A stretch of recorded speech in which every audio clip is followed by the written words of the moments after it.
Hello friends, I am Apruti. Welcome back to our channel plants space. Portulaca के plants हमने ठीक कर लिए थे, लेकिन ये एक पर्सलिन वाला प्लांट रह गया था, तो आज इसको ही ठीक करेंगे। और पीछे जो ये पॉट्स हैं ये सभी पोर्चुलाका के हैं, इसको हम पहले ठीक कर चुके हैं। तो पर्सलिन और पोर्चुलाका दोनों एक ही नेचर के होते हैं। सर्दियों में ग्रोथ रुक जाती है और थोड़ा सिकुड़ जाते हैं पौधे। तो ये एक पोर्चुलाका का पॉट रह गया है, पीछे सभी पोर्चुलाका हम ठीक कर चुके हैं। इसमें इस तरह से ये छोटे छोटे जितनी भी शूट्स हैं इसको अलग करके हमने रीग्रो किया और फिर से ये तैयार हो जाएंगे कुछ ही टाइम में। फिर इनकी और कटिंग्स लेकर हम नए पौधे फिर से तैयार कर सकते हैं। तो इसमें जो जो पुरानी आप टहनियाँ देख रहे हैं वो सभी सूख चुकी हैं। सूखी तो नहीं है, उसको भी ग्रो किया जा सकता है, लेकिन हमें केवल न्यू शूट्स ग्रो करनी है। तो ये जो प्लेट्स हैं मेरे बहुत काम आती हैं। इसमें ये जो इस तरह के पौधे होते हैं बहुत अच्छे से ग्रोथ कर जाते हैं, क्योंकि ये शैलो पॉट्स में, छोटे पॉट्स में जो भी हैं वो सभी में, बास्केट है आपके पास उसमें भी ग्रोथ कर जाएंगे। तो ड्रेनेज होल होना ज़रूरी है, इससे ड्रेनेज सिस्टम अच्छा बनता है और इन जैसे पौधे गलते नहीं हैं, क्योंकि इसमें पानी की मात्रा होती है। अगर इसमें मिट्टी में ही ओवर मॉइस्चर हो जाएगा तो ये पौधे गलने लगते हैं और फिर फूल भी नहीं देते हैं सीजन में। तो सबसे पहले हम मिट्टी को अलग कर लेंगे, क्योंकि इसमें वाइट ग्रब्स भी हो जाते हैं। लास्ट ईयर हमने आपको दिखाया था पोर्चुलाका प्लांट्स में, वीडियो आप चेक कर सकते हैं डिस्क्रिप्शन बॉक्स में।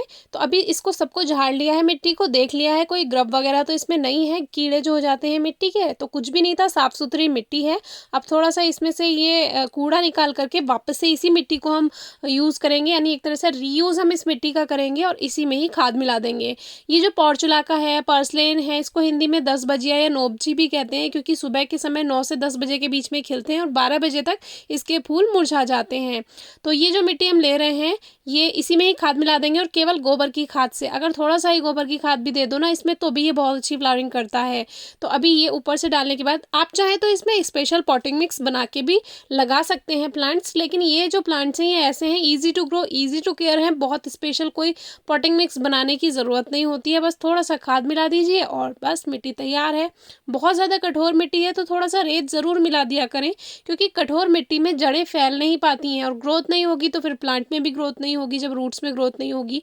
अब करना क्या है, जितनी भी इसकी न्यू शूट्स आनी शुरू हो गई हैं ये सभी पिंच करके और इनको लगा दीजिए। छोटी छोटी हैं लेकिन कोई बात नहीं, हमने आपको लास्ट ईयर भी दिखाया था, बहुत छोटी से छोटी कटिंग अगर आपको इनकी पोर्चुलाका, पर्सलेन या जेड प्लांट या जो टर्टल वाइन है या जो वांडरिंग ज़्यू प्लांट है, इन किसी की भी अगर बहुत छोटी सी कटिंग भी मिल जाए वो भी ग्रोथ कर जाती है।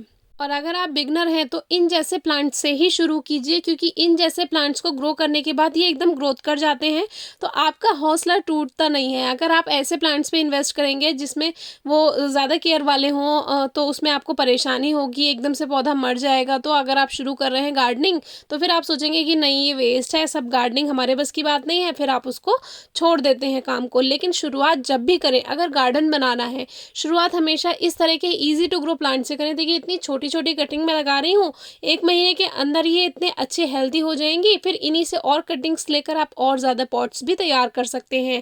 सबसे अच्छी बात है सुबह को बहुत अच्छे फूल खिलते हैं, 12-1 बजे तक बहुत अच्छी फ्लावरिंग होती है। इसमें कलर्स आते हैं, इसमें pink, magenta, white, purple, yellow, बहुत सारे कलर्स आते हैं। मिक्स शेड भी होते हैं, वो आप ग्रो कर सकते हैं।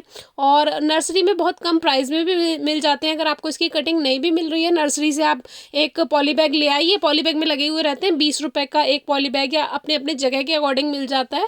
तो इस तरह से आप ला करके और फिर उनकी कटिंग्स ग्रो कर करके नए पौधे बहुत सारे तैयार कर सकते हैं। सारी कटिंग्स लग गई, ऊपर से थोड़ी सी मिट्टी और डाल देंगे जिससे सेट हो जाए और फिर इसमें वाटर स्प्रे कर देंगे। और ऐसी जगह प्लांट्स को रखें जहाँ पे इसको सुबह की अच्छी धूप मिले, और कम से कम 3-4 घंटे की धूप पौधे को मिलना ज़रूरी है अच्छी ग्रोथ और फ्लावरिंग के लिए। कम पानी देते हैं तो भी चलता रहता है, ज़्यादा पानी देते हैं तो भी चलता रहता है। बस हाँ, मिट्टी में पानी होल्ड नहीं होना चाहिए, इस बात का ध्यान रखिएगा। वैसे कोशिश कीजिए कि हल्का ही पानी दे तो ज़्यादा अच्छी ग्रोथ और ज़्यादा अच्छी फ्लावरिंग होगी। खाद बहुत ज़्यादा ज़रूरत नहीं पड़ती है, ऐसे ही किसी भी वेस्ट प्लांटर में भी लगा देंगे तो भी ये चलता रहता है।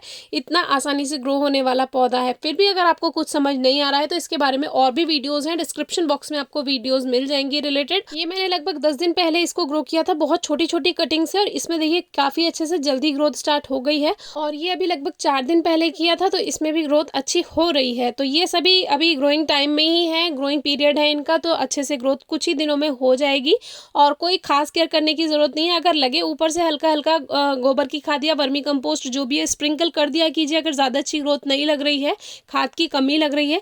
छोटे से छोटे पॉट में, वेस्ट प्लांटर में, किसी में भी ग्रो हो जाता है। और फिर भी कुछ समझना है तो ज़रूर पूछेगा। Thank you.